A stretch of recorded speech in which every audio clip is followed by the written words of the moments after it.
Good afternoon. I'm Jim Krampitz, and I'm a communications specialist. I'm sure you're all aware by now, given my cohorts parts of the presentations. Today we're here to talk about how to deal with difficult people in the workplace. My job today is to discuss with you the communication aspect of how to deal with difficult people when we're at work.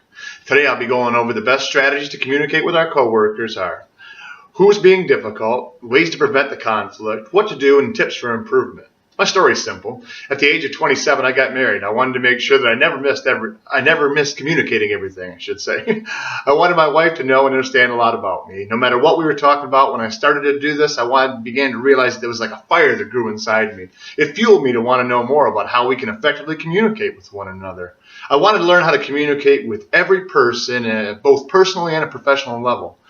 And when I met them, I wanted to pass on information not only from me to them, but I also really wanted to listen to what they had to say and how they were saying it. Now, when I talk about listening, I mean listening with our whole body, not just your ears. I know you look a little confused about this, so let me elaborate a little. You can listen with your heart, your ears, your mind, even your soul. If you don't believe me, think about when you're at a funeral for a friend of yours. You feel sad. That's how you know you're listening with your heart. When you're excited to learn something new, you're listening with your mind. I can tell from the looks on your faces, you already know where I'm going with this, don't you? When you're at church or your place of worship or whatever correlates to your lifestyle preferences, yep, you guessed it, you're listening with your soul. I spent years learning the ins and outs of how to communicate with people from all walks of life and at all different levels and times of life, whether you're sad, mad, sick, happy, depressed, whatever the occasion is. Now, let's just say you're at a boxing bout, right? What's the first questions they say before they get going? Are you ready? All right, let's begin then.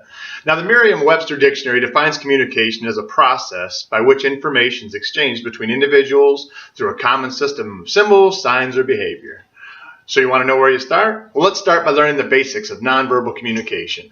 Did you know that studies have found that nonverbal communication accounts for almost 55% of what's perceived by a presenter? That means a majority of what we're communicating is done through physical cues given off by our body and our body language. That's why it's important when we're approaching someone, we don't want to walk up, arms crossed over, angry, upset, clasping your hands together, just, a feeling of closed offness. You want to remember when you're communicating according to the needs of your listener. Make sure that you have an idea on what you want to say so that you can do so in a way that the person you're speaking to will understand you. I want you to be aware of your tone and the content of your message.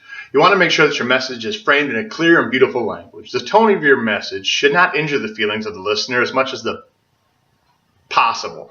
The contents of your conversation should be brief. I want you to avoid using excessive technical words. We want to try and convey things of help and value to the listener. The subject matter of your message should be helpful to them. It should meet their needs and interests, and try to keep in mind communication is far more effective when this happens. There are preventative measures you can try and take. Be sure you don't judge. You don't know what the other person's going through. Chances are if a person's acting unreasonable, they're feeling like they have some sort of vulnerability or fear in their life at that point.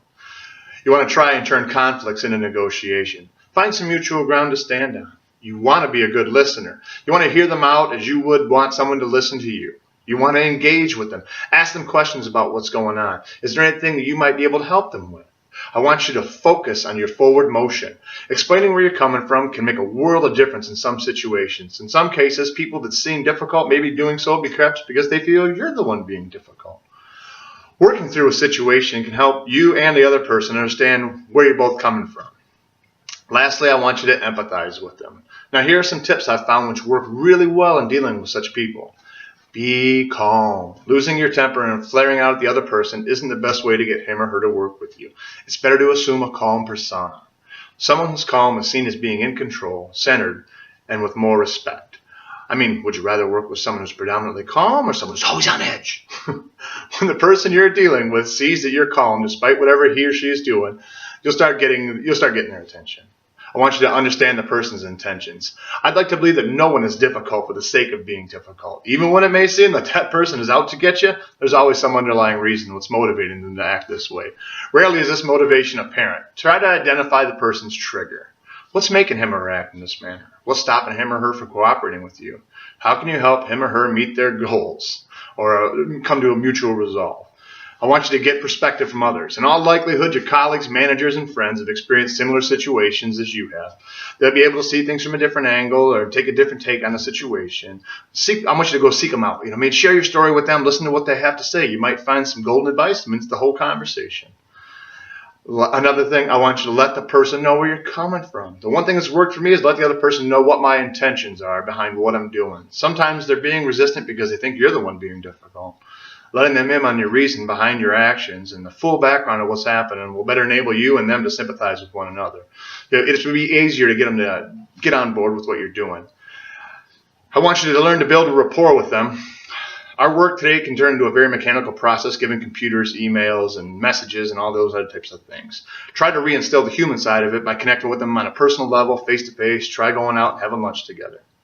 Remember to treat the other person with respect. No one likes to be treated as if they're dumb or incompetent. Remember to do unto others as you'd have do unto you. I want you to focus on what can be actioned upon. What I mean is if they got you into some trouble or they skipped a part of the presentation that you were supposed to be working on together, let it go.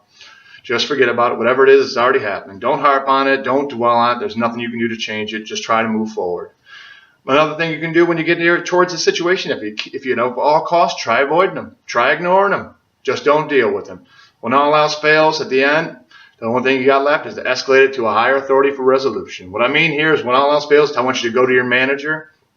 I said, I don't want you to do that as a necessity. I want you to use that like your trump card. Sometimes it's the only way to get through is the top-down approach, especially in really bureaucratic organizations. I want you to be careful not to use this option at all times, though. We don't want your manager to think you're incapable of handling your own problems. I've done this several times in my life. I've found it to be the most effective way to help get through when people refuse to cooperate. Now, this concludes my portion on how to helpfully communicate with difficult people in the workplace. I want to thank you all for your time. I hope this was informative and helpful for you going forward from this point. My contact information is available by the business cards at the door where you came in at. Should you feel the need to contact me if you have any more questions. Again, I thank you. My name is Jim Krampitz. I'll turn you over to our next presenter, and I will be available for questions at the end of this presentation when we have a Q&A segment. Thank you, and have a great day.